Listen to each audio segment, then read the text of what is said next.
Each player chooses 6 lands they control and then sacrifices the rest. Notice how they put this in the deck with green in it and not in the blue, white, red deck, which would be justified in running cards that actually knock the green player back to the other player's level in terms of mana ramp. I just find that interesting, chat. That's all.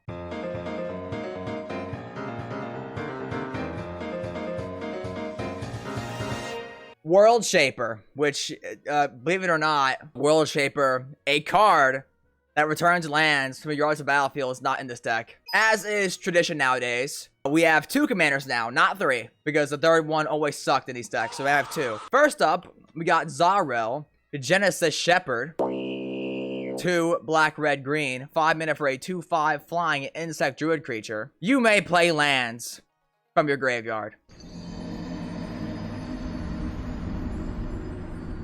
Awesome.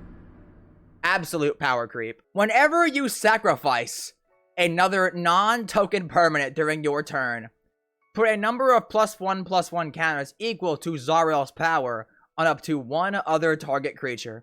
Non-token permanent being fetch lands, chat, just so we're clear. Next up, the other new commander, we have Hearthhull. Hearthhull. 4 mana for a legendary artifact spacecraft. This thing actually can be your commander per the new ruling, since now any legendary permanent with a printed power and toughness can be your commander. Station. Tap another creature you control. Put charge counters equal to its power on the spacecraft. Station only as a sorcery. It's an artifact creature at 8+. At 2 charge counters, Hearthhull gains the ability, pay 1, tap, sack a land, draw 2 cards, you may play an extra land this turn. At 8+ charge counters, Hearthhull is a 6/7 flying vigilance haste creature with, whenever you sack a land, each opponent loses 2 life. Absolute win con. Why does it have haste? I guess if you want to make it a creature the moment it comes out. Funny story, chat. Only halfway done with commanders here. Next up, we have Corvold. Fey Curse King. 2 black, red, green for a 4/4 flying legendary dragon noble creature. Whenever Corvold enters or attacks, sacrifice another permanent. A land. Whenever you sacrifice a permanent, put a +1/+1 counter on Corvold and draw a card. Absolute card advantage, chat. That's also pretty good. But I'm not done yet, because we got Soul of Windgrace.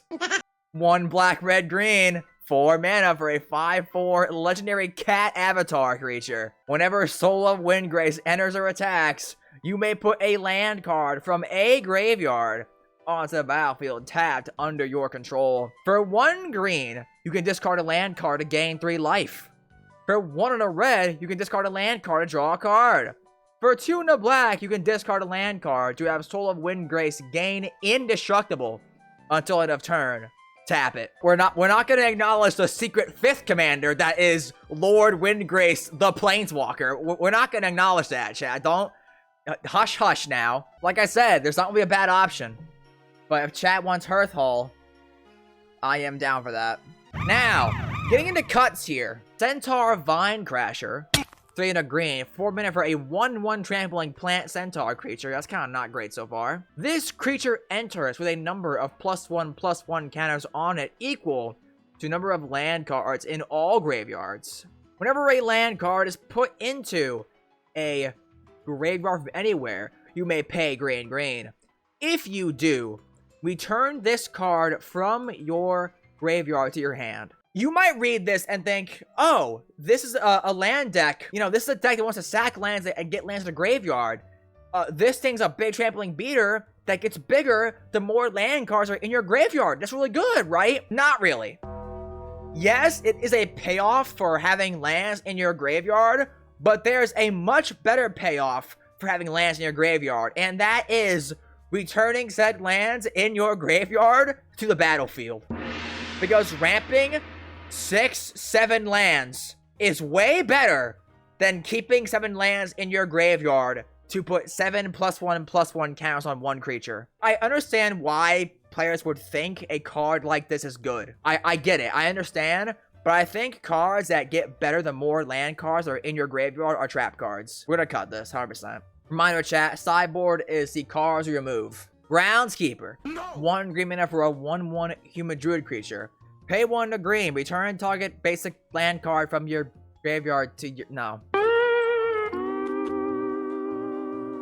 It's only basic lands. Not any land. Basic lands. Which is, let's see here.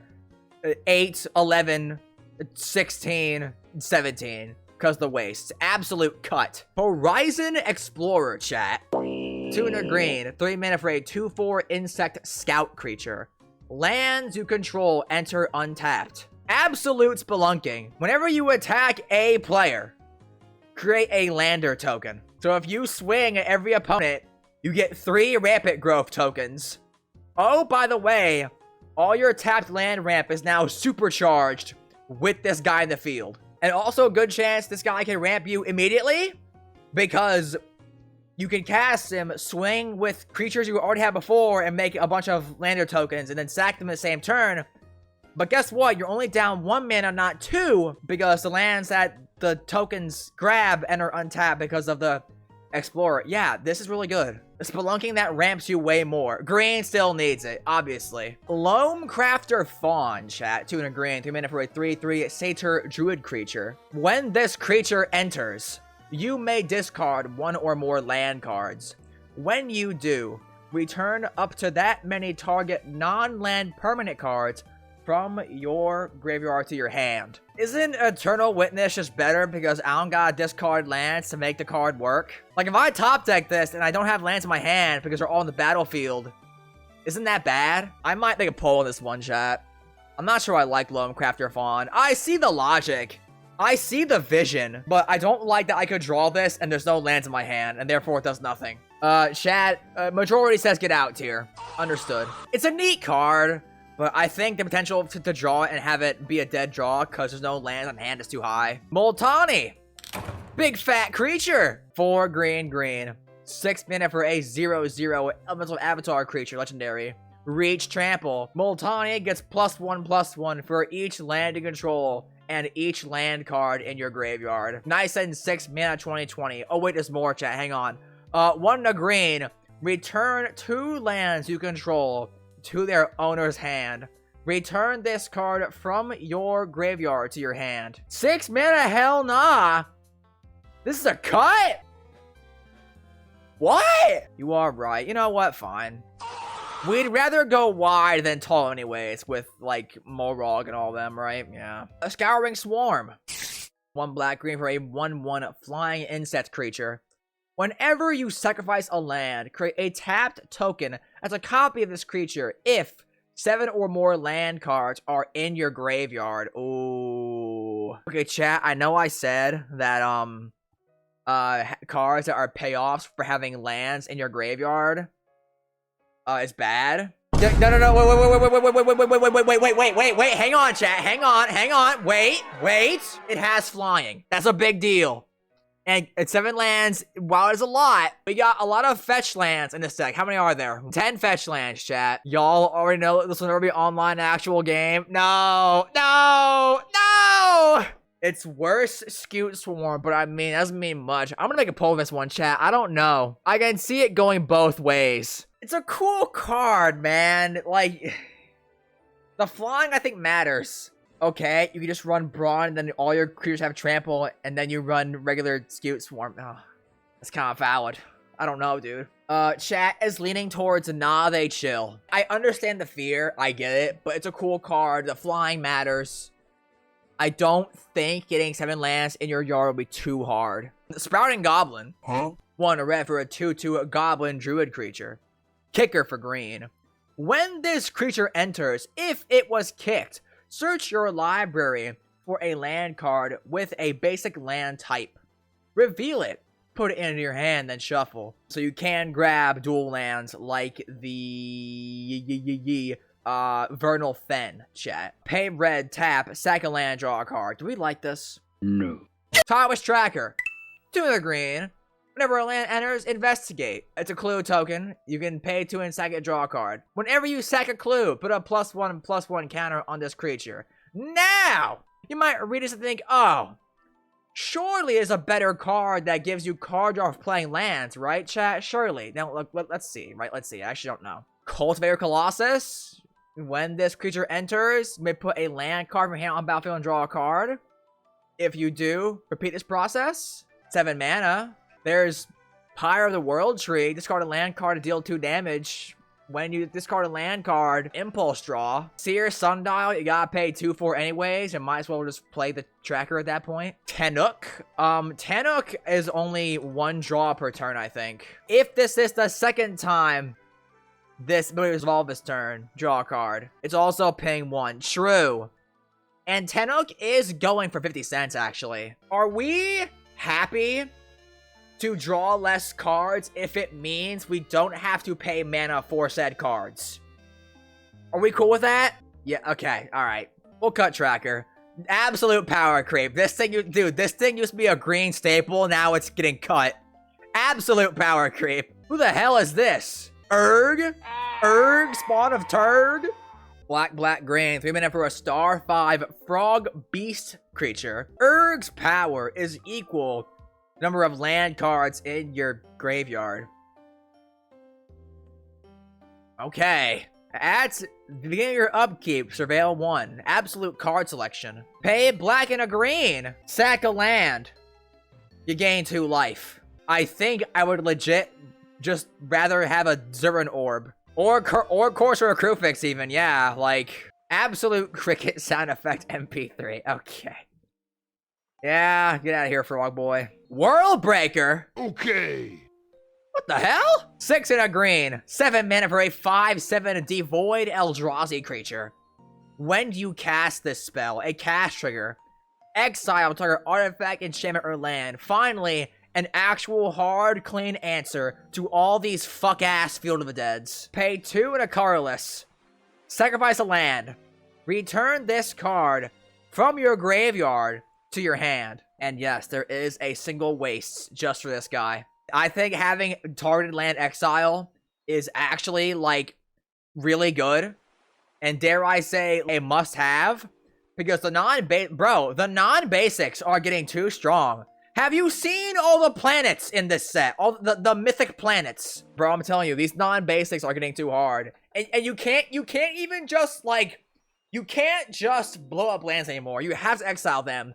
And before that one person comes in and it's like, oh my god, Bounce Man, don't you play Graveyard Hate? Yes, bro, I do. One small problem. I need to draw my Graveyard Hate and my land removal at the same time, which is pretty hard in my 100 card singleton deck. Calm your ass down. Calm your ass down, Bounce Man. It's not that serious. It's not. It's really not.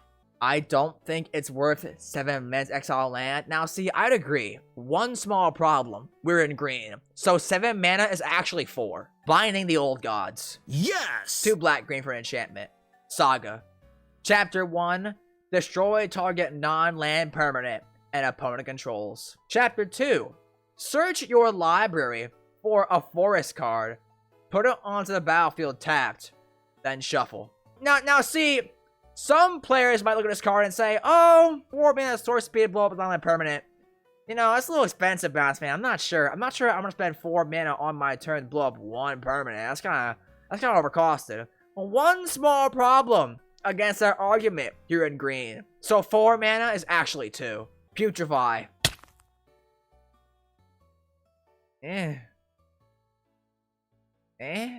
Look, it's playable, alright? It's playable. If my 3 mana removal doesn't have the words target and permanent on the card, I don't like it. Just run Abrupt Decay instead. But Abrupt Decay has the mana value restriction. It's fine, we'll leave it. It's not a big deal. You probably should cut this, but I'm not gonna bother. It's not a big deal. Formless Genesis. Kindred Sorcery Shapeshifter? The spell has Changeling.